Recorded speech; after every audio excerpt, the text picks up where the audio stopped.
they want that quick fix and they just want it immediately. And when they don't get it, they think it's them. They're thinking like, oh, Yeah. my body isn't capable of healing. My body isn't doing this right. This person healed, blah, blah, blah. But you're seeing that person's day 650. You're not seeing that person's day one. And a lot of people are comparing themselves to that. And when you don't believe your body can heal, you will not heal. Our thoughts speak to our cells. And if your cells are getting the thought of, oh, I can't heal, it's not going to heal. And you're going to continue to feel like crap. So just trying to beat that like mental side of it. Like there's so much more, the physical and the mental, the emotional, and just truly believing in your body's innate ability to heal and trusting the process, enjoying the journey, not looking at it like there's going to be a destination will get you so much further than just taking a random pill for a period of time will. What's up, you beautiful beasts? I'm Katie. I'm on a mission to help humans become their favorite versions of themselves and to strive for overall health by healing their relationship to food and exercise, healing their relationship to their body, and most importantly, healing their relationship to themselves, all without ever having to step on a scale. I have had the privilege to talk to all kinds of different humans who have been through a plethora of experiences just being a human and existing. I believe that every single time someone shares their story, at least one person listening will learn from it, be inspired by it, and maybe, just maybe, even change the entire direction of their life. These are the stories of humans unveiling their beautiful beast. Keep listening.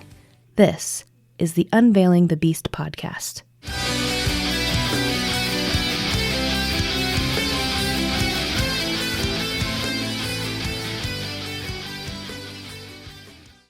So yeah, tell me a little bit about you and who you are, what you do, why you think you are who you are, all the things. Yeah, so I'm a functional health practitioner and an integrative health coach, and I help women get to the root of their gut and hormone issues that have been brushed off by their doctors for years and years as something that's normal. And I use functional lab testing to help them get answers as to why they feel the way that they do. So it's all at home testing that they do, and it reveals any hidden imbalances that are kind of lingering in their body that have just never been addressed or talked about. And I'm completely virtual. I work with them online, and I'm super passionate about my job and what I do because I had my own health journey when I was very young and just in high school and in college. And I was in and out of the doctors being told that all my symptoms were normal. It was a virus. It's just going to pass. And it went on for a couple years before I finally found someone that told me, no, this isn't normal. There's actually something wrong with you. And then that's where the holistic journey started. I love that.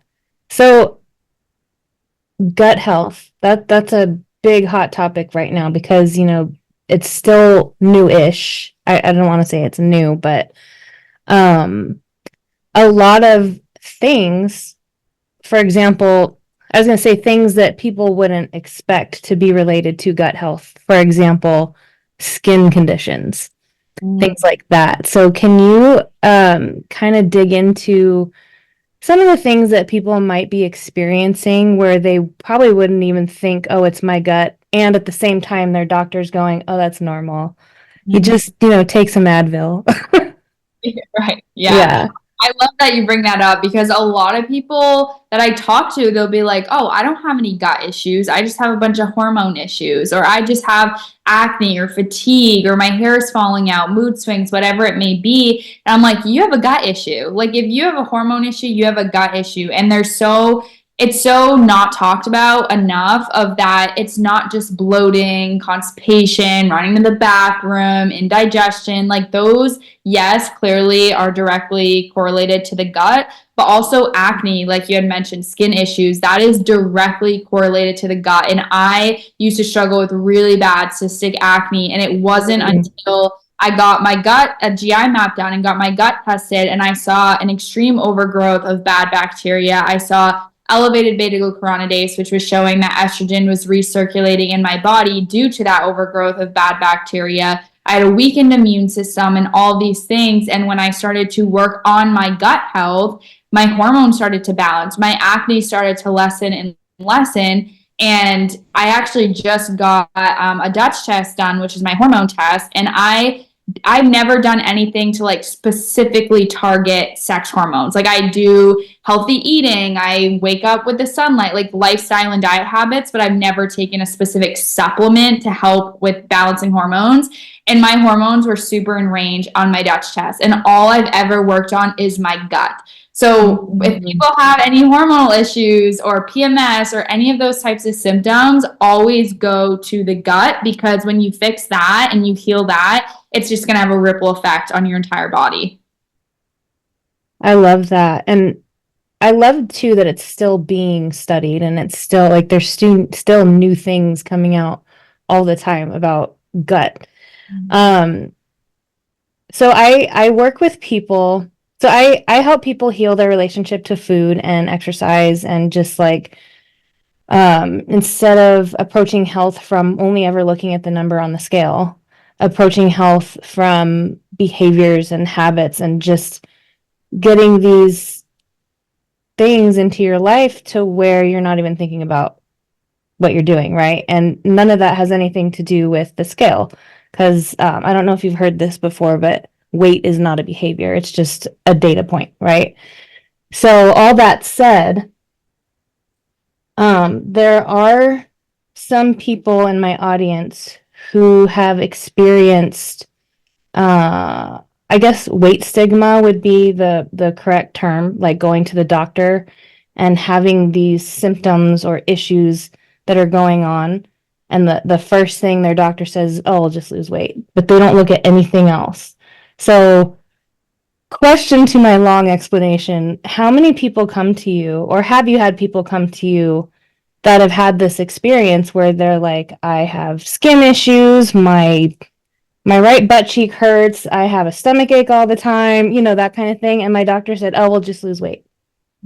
Yes, I have heard that with clients before, of just a simple, oh, well, you need to lose weight, or here's a medication to even help with losing weight, or whatever it may be. And a lot of the clients that come to me, whether they've been told that by the doctors or not, are struggling with losing weight. So even though their doctor may be telling them, oh, go and lose weight, it's not just as simple as, okay, I start going to the gym. Yes, that can be super duper helpful, and it's part of that weight loss process, but it's not the only factor that plays a role. I have clients come to me and they're like, I'm working out 5-6 days a week, I'm eating quote unquote healthy, and I can't lose weight. I feel like I'm gaining it. And they start to work with me, and I start to dive deeper into their lifestyle, and we get the lab tests back.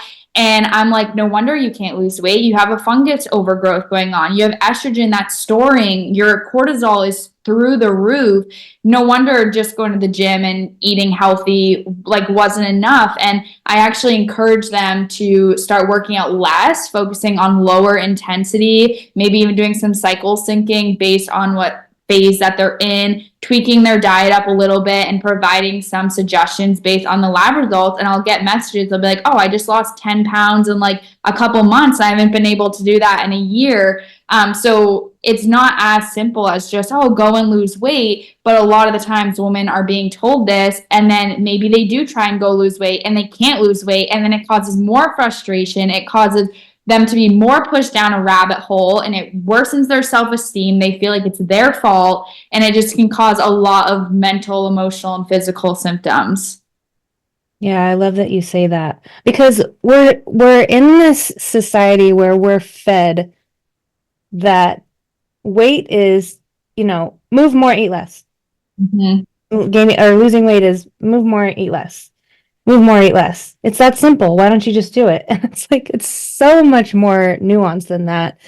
And gut being one, like you said, like a fungal overgrowth could cause you to be doing the eat less, move more, and nothing happens because there's something wrong internally, not mentally, right? Right, exactly. But then it does play on mental health, because then the person who's doing the things is saying there's something wrong with me. And then also the outside world is going, well, you must not really be doing the things because it's not showing. And so, yeah, I get heated when I, when I talk about this stuff. Um, yeah, so what are some of the, if I can ask, what are some of the most interesting things you've seen in clients? Yeah. So if we're talking about the lab tests, I actually see very, very common patterns among people. And even though every GI map looks different, they all look different, or some of the Dutch testing or HMA testing that I do, every test is different, but I see kind of the same imbalances pop up over and over again. And even before I get the lab test back, I have my clients like tell me their main complaints, what they want to work on.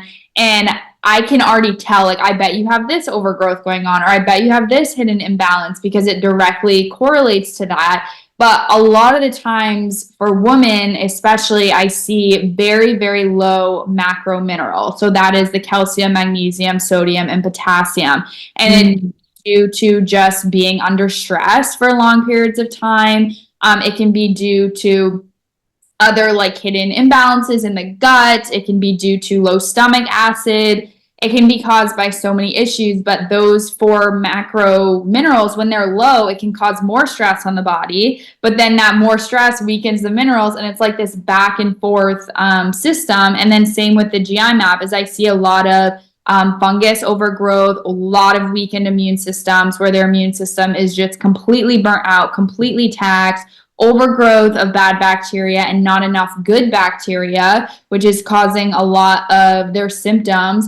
And I see a lot of the times too is that women are just blindly taking these supplements that they think are good for them, and like, oh, this TikToker said that it would get rid of bloating, so I'm going to take it. And then we get their lab results back, and I'm like, this supplement is probably what's causing this imbalance, or your body doesn't need this supplement. And a lot of times, like probiotics, for instance, everyone's like, oh, I need a probiotic because this person has a probiotic and it helped with their constipation. But when I get a GI map back, sometimes their commensal bacteria, their good guys, are through the roof and through the charts, and it's causing a lot of the inflammation in their body or their bloating or their constipation. And they're like, why don't I feel good? I'm taking a probiotic, but that probiotic is causing all of their issues that they're experiencing. So I just feel like I see a lot of different patterns, but at the same time similar with a lot of people. And it's just the same thing of people coming to me with of just their doctor said this was normal. I think this supplement is supposed to help me. I feel like I'm eating healthy. I'm working out more. It's just those common patterns that I see throughout, like woman to woman to woman. I love that you bring up the supplement thing too, because so many people use Google as their doctor. And there are vitamins and minerals where the like if you're low on a specific vitamin or mineral, I think vitamin D is one of these, you'll have XYZ symptoms, right? But also if you're too high, it's the same symptoms. Right. And so how do you know that you're low and not high? And then you're going to start taking more without ever, getting your blood tested or whatever test you need to get done to see your levels of, we'll stick with vitamin D, right? So I love that you bring up supplements and how TikTok user ABC said this, and so therefore I must take. Exactly. Yeah. And that's such a good point to make. That's why I always tell people test, don't guess. Like, yes, it might be cheaper to take this random supplement that so-and-so loved and swore by and all these things. But first off, like, are they getting paid to say that? Like, is there some type of deal with that? And secondly, everyone's so bio-individual. I know for me personally, some of the supplements that I absolutely love and rave about, I'll tell someone else about, and they'll be like, oh, I didn't like that at all, or vice versa. And it's just blindly supplementing can potentially make things worse. And in the long run, you're wasting your money. Like, you're probably spending so much money on these random supplements that are actually doing nothing when you could have just invested in one lab test, and it would have showed you exactly what you needed, exactly what supplements you needed, and then you'd be feeling so much better and good to go. Yeah. It's so individualistic. Big word. Um, so yeah, like for listeners, I've stressed this before, but if you're working with somebody who gives you like a general plan for whatever, go find somebody else because everybody has different DNA, everybody has different experience in the world, different traumas, different emotions stored in their body. And somebody who just approaches things in a generalized, oh, this is the human condition manner, they're not giving you the personal attention that you need. And so, like, if you get a trainer and you're like, and they ask you enough questions, then they can refer you to somebody like Veda, who say, "Hey, go get your gut health checked." Is this making sense? I'm off on a rant again. I'm on one today. No, I agree. It's very bio individual. And as like when I work with my clients, I never like, oh, copy and paste protocol, protocol, protocol. Like Yeah, spent a lot of time crafting protocols and analyzing lab results for my clients because it's not as easy as, oh, okay, copy and paste. I gave this to this client, it worked. Here's this one. I have to not only take what the labs are showing into consideration, but like you mentioned, their entire lifestyle is their nervous system like completely dysregulated where they can't even take on anything else. And we need to solely focus on that. Do they have stored trauma?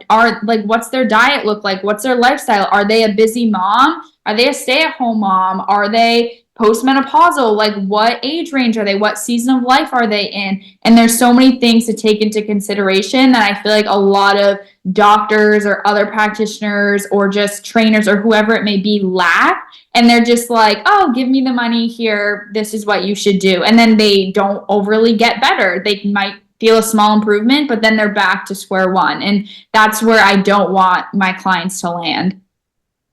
yeah. And I work on mostly on the mental piece. I am a personal trainer, but lately I've just been working on like the mental training piece.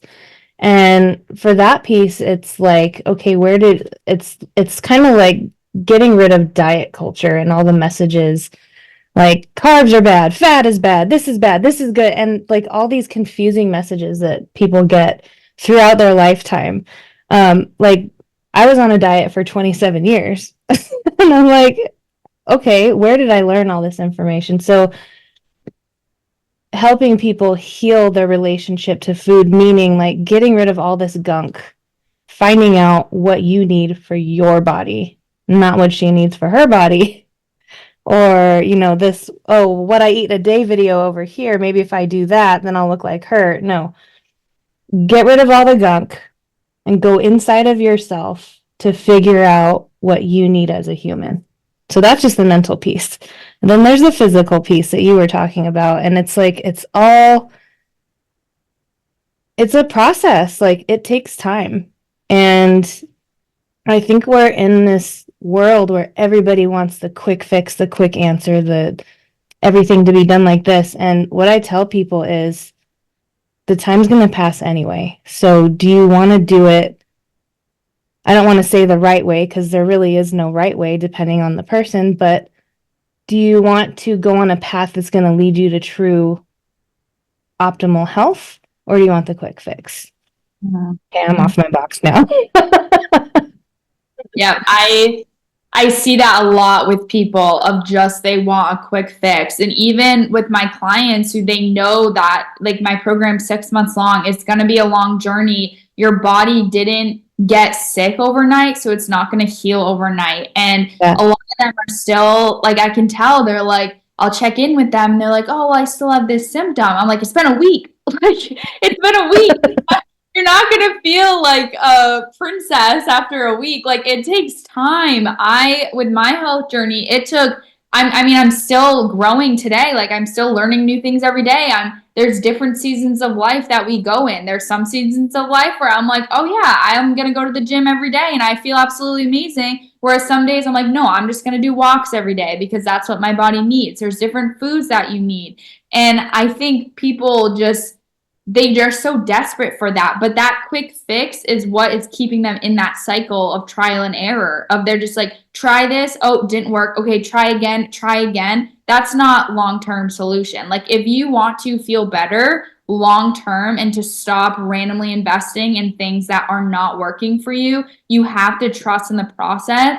And within that comes trusting in your body's ability to heal. I see that as a lot of people's lack of, they want that quick fix and they just want it immediately. And when they don't get it, they think it's them. They're thinking like, oh, Yeah. my body isn't capable of healing. My body isn't doing this right. This person healed, blah, blah, blah. But you're seeing that person's day 650. You're not seeing that person's day one. And a lot of people are comparing themselves to that. And when you don't believe your body can heal, you will not heal. And people, when I tell people that, they think it's like, oh, it's just a thought, like that, like why would that impact? I'm taking all these supplements, I'm eating this healthy diet and all these things, but our thoughts speak to our cells. And if your cells are getting the thought of, oh, I can't heal, it's not going to heal. And you're going to continue to feel like crap. So just trying to beat that like mental side of it. Like there's so much more, the physical and the mental, the emotional,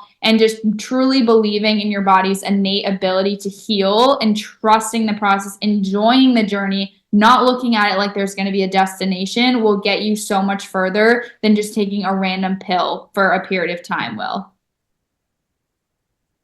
And we'll end it there. Just kidding. No, I'm kidding. Yes, all of that, all of that. I do want to take a hard right turn and ask if you are open and willing to share your own story of your health adventure, so to speak. Yeah, I'd love to. So, I was a junior in high school when this happened. So it was 2017, I want to say that it was. And it started off with experiencing some skin rashes. So I got like rashes all over my face and they would come and go. I went to the doctors. They told me to go see a dermatologist. I went to a dermatologist. They told me I just needed a better moisturizer. So I got a better moisturizer. My skin rashes didn't really stop coming, but it wasn't causing me any like crazy symptoms. So I just kind of just let it be, ignored it. And then later that year, so it was December of that year, I remember I started getting a really bad like sore throat. And I just didn't feel good. Like I just started to feel like I was coming down with something. And I remember telling my mom, I was like, Mom, I need to go to urgent care. Like I don't feel good. She's like, no, Veda, we'll wait till the morning time. Like it's going to be fine. And I'm like, no, like I had an intuition that something was wrong. And she brought me to urgent care. And all I remember was sitting in a chair and the girl was taking my blood pressure. And next thing you know, I wake up laying on a table with my knees over my head, my mom, doctors screaming in my face saying, Veda, wake up, wake up. An emergency ambulance bed was coming in telling me I need to go to the ER. I was so confused. I was like, what the heck is going on? Supposedly my blood pressure dropped to like 60 over 40. I had passed out, went unconscious for 30 seconds. And I went to the emergency room. They ran all these tests on me. They couldn't figure out what was wrong. Like everything was coming back as negative. Everything was fine. I was extremely weak. I remember at the hospital, I got up to go to the bathroom and the doctors were like carrying me because I was falling like on the bathroom floor. Mm. And long story short, I ended up going back home. I was bedridden for about a week. I was just very fatigued. It felt like influenza times 10. I was crawling to the bathroom. I had no appetite. I had lost 20 pounds. I was just like so out of it. And eventually I did get my energy back. Like I started to feel a little bit better. So I returned back to school. I returned back to sports. And then in February, so 2 months after, I fell extremely ill again. And this time felt even worse than prior. I had all the same symptoms, but this time I just felt even more fatigued. I genuinely felt like I got hit by a truck. And I also started to experience emotional symptoms as well. I remember waking up dead sleep, like crying to my mom, screaming to her to come into my room. And she came in and she's like, what's wrong? And I was like, I don't know. But what I ended up having was a panic attack. And I felt like an elephant was sitting on my chest. I felt like I couldn't breathe. I felt like I was dying. Like I just felt so anxious and I had absolutely no clue why. And I had gone to the doctors. They tested me again for everything. Everything kept coming back as normal. They told me it was just a bad virus. It's going to pass.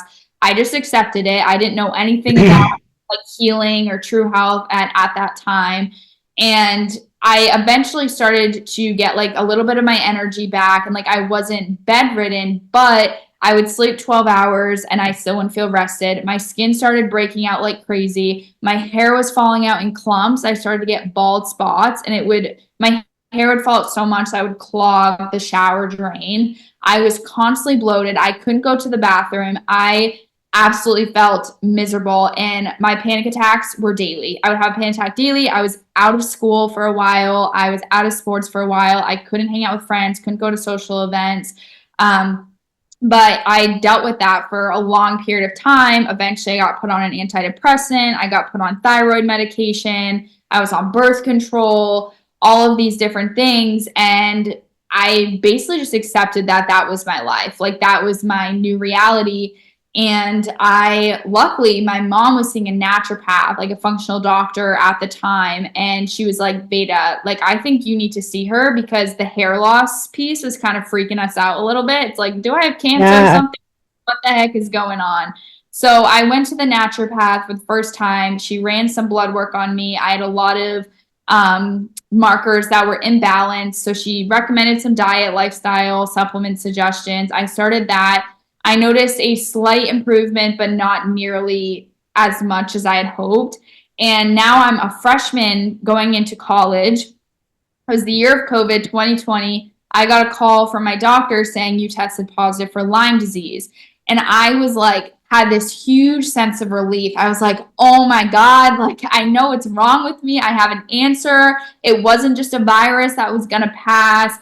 But because I had been undiagnosed for so long that I couldn't just go on antibiotics to treat it, like I had to literally completely do a 360 to my lifestyle.